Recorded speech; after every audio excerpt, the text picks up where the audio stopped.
Morning everyone, আশা করি তোমরা খুব ভালো আছো। আমিও ভীষণ ভালো আছি। আমার নতুন একটা ব্লগে তোমাদেরকে জানাই অনেক অনেক স্বাগত। আজ বুধবার সারাটা দিন কি করছি না করছি সবটাই তোমাদের সাথে শেয়ার করতে থাকবো। তো পুরো ভিডিওটা দেখতে থাকো, আশা করি ভালো লাগবে। সকালবেলা উঠে একদম জোর কদমে কোমর বেঁধে কাজে লেগে পড়েছি। আর দেখো জামা কাপড়গুলো সব কেচে কুচে নিয়ে এসেছি ছাদে মেলতে। ওয়েদার তো খুব একটা ভালো কি ভালোই না বলতে পারো। বৃষ্টি যে আর কবে বন্ধ হবে তার ঠিক নেই। এবছর বৃষ্টিটা যেন অতিরিক্ত হচ্ছে, আর ভালো লাগছে না। মানে কি বলো তো, যে কোনো জিনিসই একঘেয়ে হয়ে গেলে পরে না একটু বিরক্ত লেগে ওঠেই আর কি। আর বিশেষ করে কাজবাজ করার ক্ষেত্রে বৃষ্টিটা একটু বিরক্তকর হয়েই দাঁড়ায়। তো এদিকে জামা কাপড়গুলো মেলে দিলাম, আর এদিকে দেখো একটু তুলসী পাতা তুলে নিচ্ছি বোঝার জন্য। সকালবেলা মধু দিয়ে খাওয়াই, তো ওকে আজকে স্কুলে পাঠাইনি, বৃষ্টি পড়ছিল বলে। আর একেই তো শরীরটা খুব একটা ভালো নয়, ঠান্ডা লেগে রয়েছে। তাই জন্য ভাবলাম আবার তো সামনে কয়েকদিন বাদে এক্সাম স্টার্ট হবে, তাই জন্য একটু বাড়িতে রেস্ট নিয়ে শরীরটা একটু ঠিক করে নিক, সেই জন্য আর স্কুলে পাঠাইনি। আর এদিকে চলে আসলাম ঘরে, এসে এখন এই খাটটাকে একটু মুছে নিই। বেশ কয়েকদিন মোছা হয়নি। কি বলো তো, এই যে প্যাডেটগুলোর ফাঁকে ফাঁকে না ধুলো ঢুকে থাকে, তাই জন্য একটু বেশ ভালো করে মুছে নিলে পরে বেশ পরিষ্কার লাগে আর কি। আর দেখবে কালো জিনিসের ওপর না নোংরাটা ধুলোটা পড়লে একটু বেশি বোঝা যায় আর কি। তাই জন্য একটু ঘন ঘনই এই খাটটাকে মুছে রেখে দিই আর কি। তো খাটটা তো মোছা হয়ে গেছে, এখন বিছানাটাকে গুছিয়ে নিই। কী বলো তো, আমাদের মধ্যবিত্তের ঘরে না সমস্ত জিনিসটা সাথে সাথে চাওয়ার সাথে সাথে হয়ে ওঠে না। তো সেই জন্য কী হয় বলো তো, সমস্ত কিছু খুব ভালোবাসার, যে কোনো ঘরের জিনিসপত্র বলো সমস্ত কিছু খুব ভালোবাসার। তাই জন্য মধ্যবিত্তের ঘরে বিলাসিতা না করেও অল্প জিনিসে রুচির পরিচয় দিয়ে সুন্দর করে ঘরবাড়ি সমস্ত কিছু সাজিয়ে গুছিয়ে রাখতে হয় আর কি। আসলে বলা হয় না যে অল্পতেও খুশি থাকা যায়, সেই রকম আর কি। যতটুকু সাধ্য তার মধ্যেই খুশি থাকার চেষ্টা করি আর কি। তবে শৌখিনতা নেই বললে ভুল, শৌখিনতা আছে। আর শৌখিনতা থাকতে গেলে কিন্তু অনেক কিছুর প্রয়োজন হয়, তাই নিজের সাধ্য মতোই শৌখিনতাটাকে পূরণ করার চেষ্টা করি। তো এদিকে বিছানাটা গোছানো হয়ে গেছে, খাটের এই পাশটাও একটু মুছে নিচ্ছি।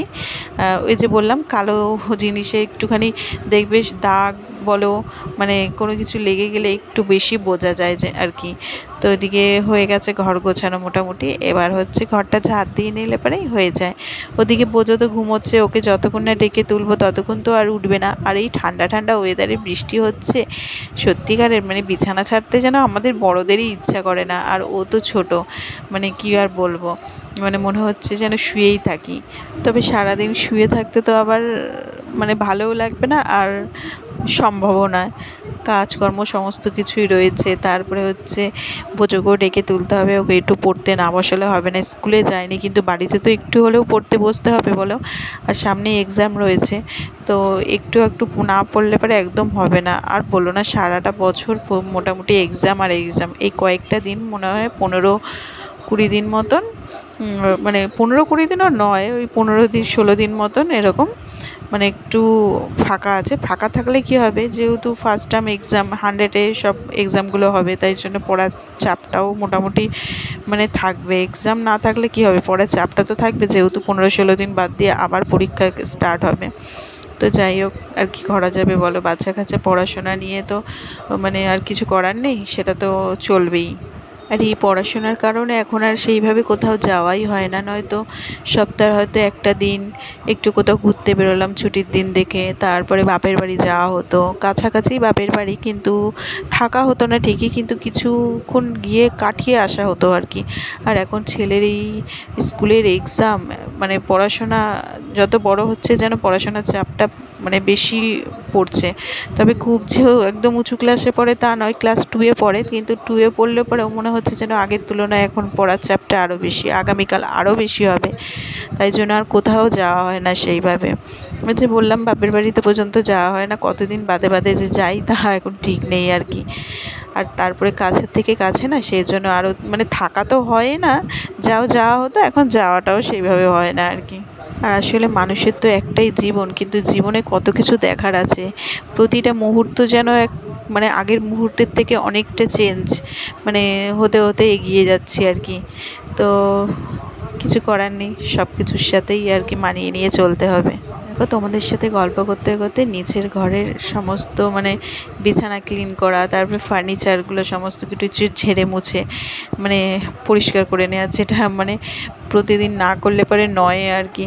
মানে মন শান্তির জন্য বলতে পারো। খুব একটা যে ধুলোবালি হয় তা না। আর তারপরে এখন তো বর্ষাকালে খুব একটা ধুলোবালি দেখবে হয় না আর কি। রাস্তাঘাট তো সবই জলে ভেজা থাকে, ধুলোবালি যেহেতু রাস্তাঘাটেও থাকে না তাই ঘরেও খুব একটা ধুলোবালি হয় না। কিন্তু তাও ওই যে বললাম মন শান্তির জন্য একটু পরিষ্কার করে নিই আর কি সমস্ত কিছু। তো চলো এইদিকে দেখো ঘরের সমস্ত গোছানোর কাজ হয়ে গেছে, ঘরটা ঝাড় দিয়ে নিলাম। আর এদিকে ব্রেকফাস্টও রেডি করে নিয়েছি। আজকে যে একটা আলু আর ডিম দিয়ে একটা তরকারি করেছি, আর তার সাথে রুটি আর কলা। এটা হচ্ছে বোজোকে খেতে দিচ্ছি, ও তো পড়তে বসে গেছে। আমি বললাম পড়াটা এখন একটু রেখে দিয়ে আগে খেয়ে নে। তো যাই হোক সকালের ব্রেকফাস্ট এই দিয়ে সারা হয়ে গেছে, রুটি তরকারি এসব হয়েছে।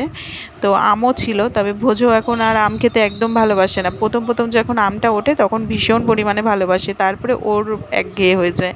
মানে কোনো জিনিসই টানা যে ভালোবাসে এরকম নয়, কয়েকদিন খাবে তারপরে বলবে আর ওই জিনিসটা ভালো লাগছে না। তো তাই জন্য ওকে আবার একটা কলা দিয়ে দিয়েছি। তো এদিকে দেখো চলে এসেছি রান্নাঘরে, ভাতও বসিয়ে দিলাম। আর এদিকে উচ্ছে আলু ভাজা করলাম। আর এত পরিমাণে বাজার থেকে উচ্ছে নিয়ে আসছে বরমশাই, আর বলো না, ভালো লাগছে না। উচ্ছে আলু ভাজা খেতে ভালো লাগে, তবে ঘন ঘন এত খেতে ভালো লাগে যখন এই বাজারে যায়। এক গাদা করে উচ্ছে কিনে নিয়ে আসছে, বাড়িতে রয়েছে উচ্ছে, আবারও কতগুলো উচ্ছে কিনে নিয়ে আসছে। এবার পড়ে থাকতেও তো ঘরে নষ্ট হবে। ফ্রিজে রেখে দিলে বেশি দিন থাকলেই জল হয়ে পচে যায়, বাইরে রেখে দিলে পেকে হলুদ হয়ে নষ্ট হয়ে যায়। এই হচ্ছে এখন প্রবলেম। তো কি করব, উচ্ছে আলু ভাজা করলাম। আর এদিকে কচুরলতি করব, এখন ওটা হয়ে গেছে, মানে উচ্ছে আলু ভাজাটা। আর কচুরলতি আগের দিন নিয়ে এসেছিলো, বেশ অনেকটাই নিয়ে এসেছিলো, ছাড়িয়েই রেখে দিয়েছিলাম। অর্ধেকটা মতো রান্না করেছি আর অর্ধেকটা আজকে রান্না করব। কচুরলতি করছি আর মাছ করব। তো মাছ কি বলো তো, ফ্রিজে রয়েছে, আজকে আর মাছ কিছু নিয়ে আসিনি আর কি। ফ্রিজে এই মানে 2 রকমের মাছ রয়েছে, সেটাই একসাথে করে তরকারি করে ফেলবো আর কি। প্রতিদিন দেখবে এই রান্না খাওয়া নিয়ে যেন একটা চিন্তা, 3 বেলা কী রান্না হবে সেটা নিয়ে বড় চিন্তায় পড়তে হয়। বাকি সংসারের সমস্ত কাজবাজ তো একই টাইপের, সমস্ত কিছু সেরে নিলাম, ঘর গোছানো হোক, বাসন মাজা হোক, ঘর মোছা হোক, সমস্ত কিছু এটার জন্য তো চিন্তা করতে হয় না, এগুলো ঠিক হয়ে যায়। কিন্তু খাওয়া নিয়ে, রান্না করা নিয়ে ভীষণ চিন্তা করতে হয়। আজকে কি রান্না করব, কে কোন জিনিসটা বেশি ভালো খায়, এই জিনিসটা ও খাবে না, তার জন্য আনুষঙ্গিক আরেকটা কিছু পদ রান্না করে দিতে হবে। এই সব করতে করতে সত্যি মানে মাথায় যেন একটা বড় হেডেক, যে কী রান্না করে সবার সামনে দেবো আর কি। তো যাই হোক কচুলতিটা দেখো ওদিকে হয়ে গেছে। আর একটা আম ছিল, তো শাশুড়ি মা শ্বশুরমশাইয়ের তো আবার লাস্ট পাতে একটু চাটনির দরকার পড়ে। তো সবসময় ঘরে মানে চাটনি করার মতো কিছু থাকে না। তো আজকে একটা আম রয়েছে, তো আমটা থাকলে পরে আবার নষ্ট হয়ে যাবে, তাই জন্য ভাবলাম যে আমের চাটনি করে দিই। আর আমের চাটনিটা হয়ে গেছে। আর দেখো ফ্রিজে ছিল হচ্ছে কাতলা মাছ 3 পিস মতন, আর 3 পিস মতো ছিল তেলাপিয়া মাছ। এই দুটো একসাথেই করে তরকারি আলু দিয়ে একটু ঝোল মতো করে দেবো।